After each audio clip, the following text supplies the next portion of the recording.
Hello everyone, once again you are welcome back to our YouTube channel. और आज की ये जो वीडियो है ये बहुत ही एक्साइटिंग होने वाली है। ठीक है, तो मेरे साथ में जो मेरे फ्रेंड है, ठीक है, अमित भाई यहाँ पर आए हुए हैं। ठीक है, अमित का मैं थैंक यू। वेलकम करना थैंक चाहूँगा यू। अपने चैनल पे। तो इस मतलब जो अमित है, अमित मतलब एक बहुत ही अच्छी कंपनी में अभी जॉब कर रहा है। और तो इसीलिए मैंने यहाँ पर अपने मतलब रिक्वेस्ट की थी कि एक बार चैनल पे आए और हमारी जो भी ऑडियंस है उनको जो भी ये वर्क करते हैं अपना आपको बताएंगे और गाइडेंस भी देंगे कि कैसे जो आप कौन सी स्किल्स डेवलप करें जिनसे आपको जॉब अपॉर्चुनिटीज़ में बहुत ज़्यादा हेल्प मिलने वाली है। ठीक, तो मैं अभी अमित को हैंड ओवर करना चाहूँगा। अमित अपना इंट्रोडक्शन देंगे, फिर मैं कुछ क्वेश्चन करूँगा। So hello guys, my name is Amit और I have done my graduation in BCom honors. So actually मैं कॉमर्स फील्ड का हूँ। मैंने कॉमर्स 2016 में मैंने 12th पास करी थी और I got 91% marks, 90 plus marks आए थे in accountancy. I got 95 plus marks and after that I have done my graduation in BCom honors from Bhimrao Ambedkar college from Delhi University। वहाँ से मैंने अपनी बीकॉम पूरी करी, ऑनर्स में करी। देन आफ्टर दैट मैंने 2019 में मैंने बीकॉम पूरी करी। फिर मैंने वहाँ पे जाकर उसके बाद फिर मैंने एसेंचर में जॉब करा। उसमें मैंने एज अ मैं अकाउंट एग्जीक्यूटिव वर्क करता था और मैं I was in month and team reporting, जिसमें मैं प्रीपेड एंड एक्सपेंसेस अकाउंट बनाता था। एक्चुअली जो हम आज के बारे में जो टॉपिक होने वाला है वो होने वाला है कॉमर्स के रिलेटेड। कि जो हमारे जो कुछ सब्सक्राइबर्स होंगे या कुछ व्यूअर्स होंगे वो कॉमर्स के फील्ड से भी। हर्ष भाई ने मुझे बताया था राइट। कि बहुत सारे बच्चे ऐसे हैं जो कॉमर्स फील्ड से भी मुझसे क्वेश्चन पूछते रहते हैं कमेंट्स में या फिर डीएम। इंस्टाग्राम पे फॉलो भी कर लेना, नौकरी विद हर्ष के नाम से इंस्टाग्राम भी होगा, नीचे राइट। डिस्क्रिप्शन में भी आ जाएगा। तो दे दूंगा। इन्होंने मुझको बहुत बताया कि कॉमर्स से भी कुछ बच्चे डाउट्स पूछते हैं। तो फिर इन्होंने मुझसे कांटेक्ट करा, वैसे हम एक्चुअली फ्रेंड्स ही हैं।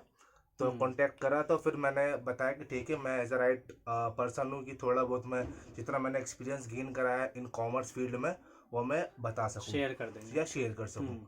तो हम्म। हाँ, तो मैंने फिर ऐसे ही मैंने 2019 में मैंने अपनी ग्रेजुएशन कंप्लीट करी बीकॉम ऑनर्स में फ्रॉम दिल्ली यूनिवर्सिटी और मैं रेगुलर कॉलेज से था। तो उसके बाद मैंने एज ए अकाउंट एग्जीक्यूटिव मैंने एसेंचर में वर्क करा, जो मैंने आपको तो अमित बता भाई रखा है। हमारे हाँ ऑडियंस को जी। ये बताएं कि जो आपके जो एसेंचर में लगे थे, ठीक है, एसेंचर का नेम तो सभी लोग जानते ही होंगे। यस। तो काफ़ी फेमस मतलब जो कंपनी है, ठीक है, और कई लोगों का ये सपना भी होता है एसेंचर में उन्हें जॉब अपॉर्चुनिटी मिले। तो ये जो जॉब अपॉर्चुनिटी आपको मिली थी ये कॉलेज से मिल गई थी या फिर आपने अलग से अप्लाई किया था? और अगर अप्लाई किया था तो किस तरीके से अप्लाई करते हैं वो जरा बता दें आप। नहीं, कॉलेज में आया था बट जो एसेंचर की जो मैंने अप्लाई करा था वो मैंने अलग से ही करा था, ऑफ कैंपस करा था। मैंने हम्म। एसेंचर की साइट पे गया था। साइट पे मैंने अपनी देखा कि वहाँ पे फ्रेशर, आप एसेंचर की साइट पे भी जाके आप देख सकते हो कि वहाँ पे बहुत सारी ऐसी जॉब पोस्टिंग होती है जो कि फ्रेशर्स के लिए होती है। तो हम्म। मैंने वहाँ पे एज अ फ्रेशर मैंने ज्वाइन करा था। तो बहुत तो सारे। वहाँ हाँ। सीवी अपलोड करना होता है अपना? हाँ, वहाँ पे आपके बेसिक इन्फॉर्मेशंस होती हैं जो फिल ठीक। आउट करके फिर अपना आपका सीवी और फिर एक आई थिंक किसी किसी में आप तो कवर लेटर भी ले रहे हैं, कवर हाँ हाँ, लेटर भी कवर इसमें लेटर होता ले लेते हैं। तो एज ए मैंने ऑफ कैंपस ही एसेंचर के साइड पे मैंने है। वहाँ पर अप्लाई करा था। तो देखिए गाइस, जो कवर लेटर होता है, ठीक है, मैं बता दूं क्या होता है शॉर्ट में। तो कवर लेटर में हमें मोटिवेशन लिखनी पड़ती है कि हम उस जॉब को क्यों करना चाहते हैं, ठीक है, तो वो आप जस्टिफाई करेंगे, उसको कवर लेटर कहते हैं। तो जो कुछ कंपनीज होती हैं वो कभी डायरेक्ट आपका सीवी मांग लेती हैं या फिर जो कवर लेटर मांग लेती है। तो आप इसको अच्छे से प्रिपेयर करेंगे तो आपके लिए ये बेटर रहती है। जैसे अमित भी थे, तो अमित फ्रेशर अपनी ग्रेजुएशन सिंपली की जो भीमराव अंबेडकर कॉलेज से, और उसके बाद में डायरेक्ट अपने खुद से मतलब अप्लाई किया। तो यहाँ पर ऐसा नहीं है कि किसी के थ्रू आपको रेफरेंस ढूंढना जरूरी है उसी कंपनी में, तो वहां से आप काम कर सकते हैं। तो अमित भाई अब आप ये बता दीजिए, जैसे जो एसेंचर में सैलरी थी और अभी इस टाइम जहां पर आप जॉब कर रहे हैं, ठीक है, आपने जैसे स्विच कर दिया, जो मैं अवेयर हूँ, आप अभी ऑडियंस को बताएंगे, तो क्या सैलरी में डिफरेंस आ जाता है और कितनी मतलब ज्यादा सहूलियत इस कंपनी में आपको मिल रही है? एक्चुअली देखो, एसेंचर का ये रूल है कि जो एसेंचर है वो मेनली 1 ईयर एक्सपीरियंस बंदे को हायर करते हैं, एम्प्लॉयज़ को हायर करते हैं। हम्म। वो एज अ फ्रेशर ना वो एज अ करते हैं कि थर्ड पार्टी पे रोल कॉन्ट्रैक्ट के हिसाब से वो स्टार्टिंग में आपको एज अ, ताकि आप ट्रेनिंग से एक्सपीरियंस गेन कर सके। जी। आप ट्रेनिंग पे जाओ फिर राइट। एक्सपीरियंस गेन करो। 1 ईयर का आपका एक्सपीरियंस होगा, देन आपको वो एसेंचर पेरोल पे वो शिफ्ट कर देंगे। तो मैंने एसेंशियल के साइट पे अप्लाई तो करा तो था, बट उन्होंने जो मेरी जो पहला रिज्यूमे था वो थर्ड पार्टी पेरोल पे शिफ्ट कर दिया था। अच्छा। तो फिर वहां से, क्योंकि ताकि जो एसेंशियल का जो मेन बेसिक रूल है वो ये है कि वो 1 ईयर एक्सपीरियंस को लेते हैं। तो मैंने वहां पर मैंने 1 ईयर का, मैंने आई थिंक 11 मंथ का मैंने एक्सपीरियंस वहां से गेन करा। फिर मैंने वहां से फिर मैंने स्विच कर ली किसी और कंपनी में। Now I mean floor corporation, जो कि गुड़गांव में शिफ्टेड है, साइबर हब में, इन्फिनिटी टावर के ऊपर। तो वहाँ पे अब मैं एज ए मैं अकाउंटेंट, अब मैं फ्लोर कॉर्पोरेशन में ऐसा वर्क करता हूँ।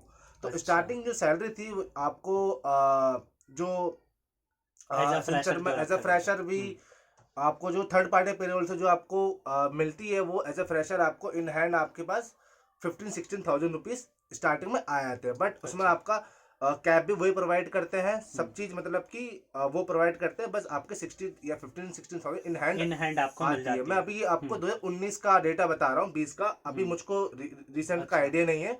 19-20 का मैं आपको डेटा बता रहा हूँ जो थर्ड पार्टी पेरोल से होती है। फिर अगर आपके पास जो एक्सपीरियंस गेन करने के बाद वही फिर 21,000 से स्टार्ट होने लग जाती है, जो कि फिर आपका according to the your ability, skills, ability, hard work अपना। हाँ ना? एबिलिटी और परफॉर्मेंस वाइज अप्राइजल होता है। फिर आपका उस हिसाब से उनके बैंड होते हैं, बैंड से आपको बढ़ना स्टार्ट हो जाता इंक्रीमेंट है, मिल जाता है। और इंक्रीमेंट अभी जो स्टार्ट हो जिस जाता है। कंपनी में कर रहे हैं वहां पर क्या अपॉर्चुनिटीज रहती है, मतलब उसको कैसे आपने अप्लाई किया था हाँ, उस तो जॉब के वो लिए? भी मैंने ऑफ कैंपस, देखो ये एक मिथ बना के रखते हैं कि लोग कि अगर हम कैंपस हायरिंग कर ले, हम ऑफ कैंपस नहीं कर सकते, फ्रेशर को नहीं ले सकते। देखो आपको ना प्रॉपर आपको एक हार्ड वर्क देना पड़ेगा बहुत। देखो मैं जनरली बता रहा हूँ, मैंने during the period of Covid मैंने सोचा कि चलो ठीक है, गवर्नमेंट प्रिपरेशन के लिए एग्जाम के लिए तैयारी कर लेनी चाहिए। तो मैंने एक शायद वहाँ पे ब्रेक भी लिया था मैंने, कि ताकि मैं गवर्नमेंट एग्जाम को प्रिपेयर कर सकूँ। But due to their taking long time and बहुत सारा उसके अंदर चीज़ें इंक्लूड है, ताकि फिर मैंने उसको बीच में ही ब्रेकआउट करके फिर मैंने सोचा कि नहीं ठीक है, अपना प्रोफेशनल करियर ही स्टार्ट कर लिया जाए। तो मैंने फिर ऑफ कैंपस ही थ्रू लिंक्डइन आईडीज एंड मैंने मॉन्स्टर पे और मैंने नौकरी.com, इंडीड, इन सब पे आप अपनी रिज्यूमे अपलोड करिए, वहाँ पे आपने आईडीज बनाइए। ये आपको बहुत ही हेल्प करती है आपको फ्यूचर में ग्रो करने के लिए, या फिर आपको किसी कंपनीज के बड़ी बड़ी कंपनीज में हायरिंग पाने के लिए। तो मैंने इसी के थ्रू मैंने करा था। मुझे आइडिया नहीं कॉल किसके कंपनी किस ऐप के थ्रू आई थी, हाँ, क्योंकि बट आ गई थी मल्टीपल कॉल। जो पोर्टल्स हैं उस पे जो अमित ने अपना रजिस्ट्रेशन किया था, ठीक है। तो मैं भी यही एडवाइस करता हूँ, जैसे लिंक्डइन हो गई, ठीक है, मॉन्स्टर हो गया, इंडीड हो गया, इनके रेस्पॉन्सेस अच्छे होते हैं और जेन्युइन कंपनीज यहाँ पर आपको मिल जाएंगी। तो वहाँ पर रजिस्टर्ड करेंगे और वहाँ से आपको कॉल आने की बहुत ज़्यादा चांसेस होते हैं। मेरे पे खुद को मुझे आते हैं, ठीक है, मैंने रजिस्टर्ड कर रखे। और अब मैं डायरेक्ट आना चाहूँगा कि ऐसी कौन सी स्किल सेट्स हैं जो एक जॉब को पाने में हेल्प करती हैं। देखो ऐसा मैं आपको एक और सेशन रख लेंगे वैसे तो, बट मैं आपको ये बता सकता हूँ कि देखो स्किल्स आपको ये रखनी चाहिए कि आपको बेसिक नॉलेज होनी चाहिए अकाउंटेंसी की। और बीच में जैसे कि आपको कुछ कुछ को तो मैंने एक इंटरव्यू ने मुझे बोला था कि कुछ कुछ को तो 11th क्लास के जनरल एंट्रीज भी नहीं आती है, अगर वो इंटरव्यू में पूछ ले जाता है। तो देखो पढ़ाई इज वेरी इंपॉर्टेंट, कि आपको जिस फील्ड में आप जा रहे हो उसको पढ़ के जाओ। राइट। ठीक है ना, जिस फील्ड में उसको पढ़ के जाओ कि क्या वो डिमांड कर रहा है आपका जो इंटरव्यूअर है, या फिर जॉब प्रोवाइडर एम्प्लॉयर है, जा रहे हो आप, हाँ एम्प्लॉयर है, वो आपसे क्या डिमांड कर रहा है, आप उसको क्या आउटपुट दे रहे हो, तो वो इज मैटर करता है। और बीच बीच में अगर आपको देखो, अगर आप जॉब के में आप लग जाओगे, आप एम्प्लॉय किसी बड़ी कंपनी के हो जाओगे, तो फिर आपको अपने आप ही नॉलेज आती रहनी स्टार्ट हो जाती है, क्योंकि आपको जो सीनियर्स होते हैं वो आपको पता रहता है कि वो कौन सी क्या वो कर रहे हैं, क्या नहीं कर रहे हैं, किस तरीके से हम आगे बढ़ सकते हैं। तो वो आप परफॉर्मेंस जब आप एक एज ए फ्रेशर भी जाओगे या फिर कुछ जाओगे, सीनियर से आप बात करके आप रियल लाइफ एग्जांपल ले सकते हो। तो मेन चीज वही होता है, मतलब जो हमें डिफिकल्टी होती है वो स्टार्टिंग में ही होती है, जब हम फ्रेशर एज लगना चाहते हैं। उसके बाद एक बार कंपनी में इन्वॉल्व हो गए तो उसके बाद हमें एक्सपीरियंस होता रहता है और सीनियर से भी जो हमारी बॉन्डिंग हो जाती है, तो हमें अपॉर्चुनिटीज का पता चलता है। और अमित भाई एक क्वेश्चन और पूछना चाहूंगा मैं, कि जब भी इंटरव्यू होता है, ठीक है, कि आपने भी दिए 2-3 कंपनियों में दे चुके होंगे, तो वहां पर मतलब लैंग्वेज की कमांड कैसी होनी चाहिए? जैसे कि मैंने जहां पर दिया, मेरा जो खुद का पर्सनल एक्सपीरियंस है, मतलब in all my videos mean I recommend the people to improve their communication skills, क्योंकि ये चीज होती है। तो क्या मतलब आपकी भी फील्ड में ऐसा होता है कि कॉमर्स में, तो वो चीज? यस, देखो इंग्लिश इज वेरी इंपॉर्टेंट, कि कम्युनिकेशन इज वेरी इंपॉर्टेंट, कि अगर आपके पास स्किल्स भी अगर आपके माइनर है ना, अगर आपके पास कम्युनिकेशन है, so you can achieve that goals that you desire. So communication very important. और देखो इंग्लिश में इंटरव्यू देना या फिर देना बहुत ही जरूरी है, क्योंकि ना इंग्लिश से एक क्या कहते हैं, ओहदा बढ़ता है हाँ, कि आपने हाँ एक प्रॉपर कम्युनिकेशन से आपने इंटरव्यू दिया है। और बेसिकली आपको ना मीडियम चाहिए, ज्यादा फ्लुएंट भी नहीं चाहिए, क्योंकि you are not in HR field की आप एचआर में आपको प्रॉपर इंग्लिश आपसे ग्रामर पूछ रहे हैं या फिर क्या पूछ रहे हैं। बेसिक आपको इंट्रोडक्शन आपको आना चाहिए आपके पास। फिर देखो जैसे मैं अगर मेरा इंटरव्यू बताया जाए तो मैं बता दूं कि जैसे मेरा पहले जो इंटरव्यू हुआ था वो बेसिकली इंट्रोडक्शन वीडियो हुआ था, जो एचआर पूछता है। फिर आपको सिलेक्ट होने के बाद फिर एक और इंटरव्यू हुआ था जिसमें कि आपको थोड़ी इन सब्जेक्ट से रिलेटेड पहले इन डेप्थ घुसते हैं कि आपके पास और क्या स्किल्स हैं, फिर टेक्निकल इंटरव्यू होता है, फिर आफ्टर दैट फिर आपके पास एक्सेल्स भी। देखो हाँ, अगर आप अकाउंट फील्ड में जा रहे हो, ये नहीं कि आपको फिर अकाउंट फील्ड में जा रहे हो और आपको एक्सेल भी नहीं आता है, आपको बेसिक नॉलेज ऑफ एक्सेल जरूर आना चाहिए। वी लुकअप, एच लुकअप, थोड़ा बहुत एडवांस एक्सेल आना चाहिए ताकि आपको वहां पर जाकर सहूलियत हो। यानी कि अगर आप देखो क्या होता है, कुछ कंपनी ना हायर कर लेते हैं पर कुछ बच्चों को कंप्यूटर नॉलेज ही नहीं है। राइट है ना, उनको एक्सेल ही पहली बार दिख रहा है एक्सेल क्या होता है। तो ये सब आपको पहले से ही प्रिपेयर करके जाना चाहिए कि एक्सेल प्रॉपर आपको बस माइक्रोसॉफ्ट की अच्छे से कमांड होनी चाहिए, एक्सेल अच्छे से आना चाहिए, H lookup, V lookup, pivot table क्या होता है ये सब को आपको पता रहना चाहिए।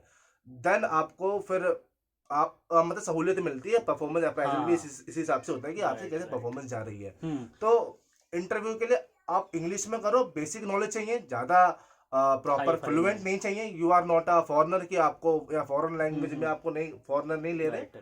बेसिक नॉलेज ऑफ कम्युनिकेशन और इंग्लिश। तो जैसा कि आपने सुना, ठीक है, अमित भाई को जो इनका एक्सपीरियंस था कि अगर आप कॉमर्स फील्ड में मतलब एंटर करना चाहते हैं तो ऐसा नहीं है कि आप किसी मतलब आपको डायरेक्ट ही कॉलिंग पे कम्युनिकेट करना है, इंटरनेशनल कॉलिंग अटेंड कर रहे हैं, तो आपको एक नॉर्मल इंग्लिश आनी चाहिए। वो बहुत ही ज़्यादा ज़रूरी होती है, क्योंकि जो एचआर होंगे ना कंपनी के, वो आपसे इंग्लिश में ही कम्युनिकेट करेंगे, हिंदी में कोई कम्युनिकेट नहीं करता।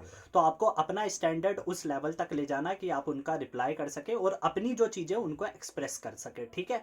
और अगर आप स्पेसिफिकली किसी एचआर फील्ड में जाना चाहते हैं और if you want to move to the international calling, then उस कंडीशन में आपको अपनी जो कम्युनिकेशन स्किल है वो बहुत ही बेहतर रखनी होगी, ठीक। तो अब जो इस इंटरव्यू को मतलब मैं यहीं पर एंड करना चाहूँगा, ठीक है। तो और थैंक यू बोलना चाहूँगा दोबारा से अमित का, ठीक है, कि मतलब वीडियो में आए, आप लोगों को एड्रेस किया। और ये भी बता दूं कि जैसे जो अमित है या मैं हैं, हम मतलब एकदम नॉर्मल क्लास फैमिली से हैं, ठीक है। तो फाइनेंशियली भी मतलब हमें काफ़ी ज़्यादा प्रॉब्लम थी, तो वही अमित ने डिस्क्राइब किया कि गवर्नमेंट की प्रिपरेशन कर रहे थे लेकिन उसको बीच में लीव करना पड़ा और फिर जॉब करने लगे। क्यों? क्योंकि पैसे की जो सबसे प्रॉब्लम होती है। एक्चुअली मैं रियल में बताता हूँ कि we are from slum area. हम ज्यादा इतना हाई नहीं है कि हमारे जो फादर्स या मदर या पेरेंट्स है बहुत ही अच्छे लेवल पे है। हम सब बेसिक नीचे से ही उठे हैं, उठ भी नहीं, उठने की ट्राई कर रहे हैं, कोशिश कर रहे हैं। तो हम बड़े नहीं है, आप सब भी सेम है, सब सेम है। इवन हम बड़े लोगों से अच्छे हैं क्योंकि हमें प्रॉपर पता है कि किस तरीके से हमें एक जॉब की नीड होनी चाहिए। सो बस इसी जुनून से चलिए, आगे बढ़िए और देश को आगे बढ़ाइए। और थैंक यू हर्ष भाई को करना चाहता हूँ, उन्होंने इनवाइट करा मुझे। और अगर आपके पास कोई भी डाउट होगा या कुछ होगा, कमेंट करके बता दीजिएगा। मैं एक बार और दोबारा सेशन ले लेना अगर बिल्कुल कोई भी अगर डाउट रहता है आपको, ठीक है, कॉमर्स से रिगार्डिंग या फिर जो भी मतलब अगर कोई क्वेश्चन आप पूछना चाहते हैं, एसेंचर कंपनी हो गई या फिर कोई भी जिसमें अमित खुद जॉब कर रहे हैं ऑलरेडी, तो आप मतलब कमेंट बॉक्स में कर सकते हैं। जो I will invite Amit in the second video, ठीक है, आप सभी के लिए। और अभी भी इन डेप्थ नहीं घुसे हैं क्योंकि बहुत लंबा वीडियो हो गया है। क्योंकि यार एक पर्टिकुलर फील्ड के बारे में बताने के लिए बहुत टाइम चाहिए होता है, एक्सपीरियंस इतना चाहिए। अगर एक कंपनी के बारे में बताऊं तो बहुत लंबा खिंच जाएगा। तो कोई नहीं, बेस्ट ऑफ लक गाइस, आप ऐसी मेहनत करते रहिए, आगे बढ़ते रहिए और आई होप एक दिन आप अपने गोल्स अचीव करेंगे और देश को आगे बढ़ाने में मदद करेंगे। जय हिंद। तो so thank you very much for watching this video till the end and have a wonderful day. और अभी इसी को यहीं पर हम एंड करते हैं। So thank you very much, thank you.